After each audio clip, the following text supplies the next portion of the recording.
Yeah. How about stringer-like sections? Did you play anything? Yeah, like... sure.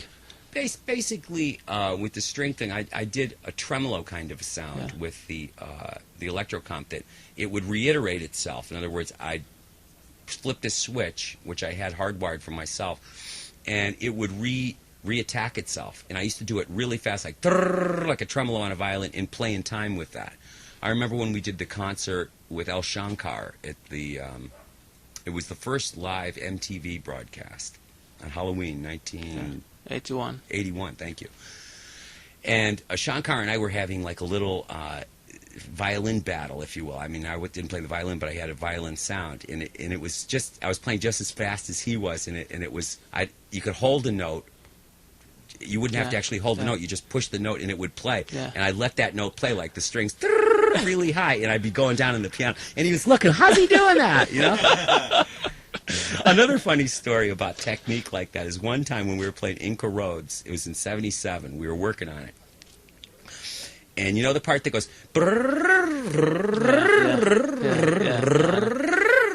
that part really fast? Yeah. Well, I'm saying to myself, how am I going to fucking play this? And I didn't have to play it. It was only for mallets. But of course, everybody wanted to play all the licks all the time. You know, it was a big, pissing with the big dog kind of concept. You always wanted to play the good licks. So anyway, okay, everybody's playing the lick, and we're all like sort of sloughing it. Anyway, I went home and I looked at that son of a bitchin' lick, and I said, you know what? I'm going to burn the fuck out of this lick because I'm going to play it with two hands. And I'll never forget the look on Peter Wolf's face the next day when I came in. It's a snap with two hands. I mean, it's difficult with one hand, but it's a real snap with two hands. And I just went, you know what I mean? And like, Peter couldn't see me playing the piano using two hands, and he just like died. His mouth dropped down to his chest, man. Another funny story about that is when Frank wrote the middle part, we had these things called number 7, number 9, number 6, number 4, and they were inserts. They were like 32 measure maximum. Yeah. But there's one for jumbo that starts with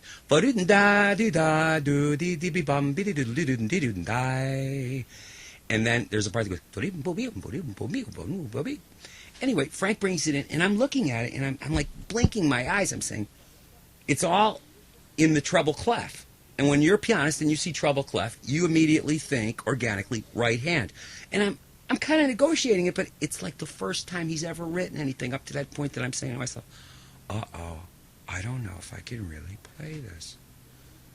And Frank's looking at me and saying, well, a little difficult, huh, Mars? And I'm looking at it, and I'm trying to play, and my left hand's on my lap, you know, and I'm playing it, and it's like unbelievably difficult for one hand. It's unbelievably difficult, and I have played the heaviest, most difficult sections of classical music, and this was something. Finally, I said, "Holy shit! I've hit the big mogul on the mountain. I don't know if I can go any farther." And I'm looking at it, he's seeing me struggle, he's seeing me die, and he's starting to laugh. He says, want me to play for you? I said, quit it, Frank. I'm trying to get this, man. Don't bust my balls. And I'm practicing. And he said, Tommy, I could show you how to play it. Frank, please. I'm trying to get this. It's not funny, man, all right? I'm really trying to get this. And then he's starting to laugh. And he said, Mars, would you push over on the bench and let me play this damn thing? I said, that's it. I'll take this piece home and practice it. I'm not going to play any more of it right now. I'm taking it home. He says, let me show you how to do it. And I thought this was going to be like a real super joke. Do you know what I mean? And he goes over and he puts one hand on top of the other, and it's with the black keys and the white keys, that kind of technique. But I had never touched my left hand. I was only trying to play it with my right, and I was like 60% negotiating it. But it was at the speed of it. And he comes in and he says, check this out. With two hands, like he's fucking Horowitz, you know what I mean? And it was just like so simple. I dropped to my knees. I was screaming, laughing. That was the heaviest time he ever got me on anything like that. But he actually played it. You know what I mean? It's a childlike technique. You just play your black keys with your right hand, say, and your white keys with your left, and you can come up with some great licks that way too. So anyway, enough anecdotes. Yeah, Frank loved percussion as well, it can be seen in his compositions and the licks you had to do on tour. And in studio sessions. How would did you ever discuss this aspect with him, that he was writing mostly for percussion and you have to double the line along the percussion line? Yeah.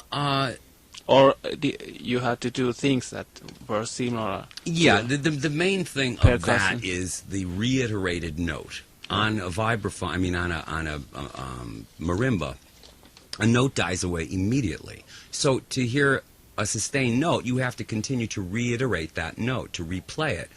And that's all over his style. I mean, it's like, I used to call it the mosquito technique. Yeah. You know what I mean? It's just like, it's so unpianistic to do that. Yeah. So it's something like, you know, the part to the opening to Yellow Snow, that that section. Yeah. That's like the quintessential kind of lick like that. It's always repeated notes. And boy, speaking of that, when we played night school with the Seattle Symphony and the Portland Symphony last year, I had to learn that piece in like a week and a half because Ed decided he wasn't going to do it. So talk about freaking mosquito bites. I mean, it's like, I find it rather boring, actually, as a keyboard player to have to do that. But I realized that it was because Frank was so mallet-oriented. And I said, geez, that's pretty arrogant and egotistical to have to repeat a note so much, don't you think? And he'd say, yeah, but... No, he didn't even say yeah. He just said, but I like it. You know what I mean? But it's highly unpianistic. But it develops a certain part of your technique that you wouldn't normally have. So what was your tour gear in overall? I mean, total. Tour what? What was total gear besides electrocomp? Oh, well, it always changed. Yeah. I never knew. I never knew what I'd get. Yeah. You know what I mean? It would. Sometimes he wouldn't want the B3. Sometimes he wouldn't want the Rhodes. Most of the time, he liked to have the CP70, the piano, the electrocomp, the vocoder, the mini, 2 sets of bass pedals. The coolest thing was the organ, man, when we had it voltage controlled so that I could use 2 sets of syn drums on it. Both keyboards had syn drums hooked into it. I had to lose one drawbar, the very icy, high 1-foot drawbar, to accommodate this, which I missed when I was playing organ. You know, when you really want that icy sound, there's nothing like, you can't replace that 1-foot drawbar on the Hammond. But then these syn drum sounds were incredible, and they were, you know, immediate with the organ. So every note of the organ you'd get a syn drum with. So it was a totally revolutionary sound. I loved that about Frank, man, that he was on the avant-garde, and you never knew what kind of a vision. Like sometimes I'd try to do something, you know what I mean, try to couple something, and he would nurture that with me of, yeah, go for that, go see what you can do with that.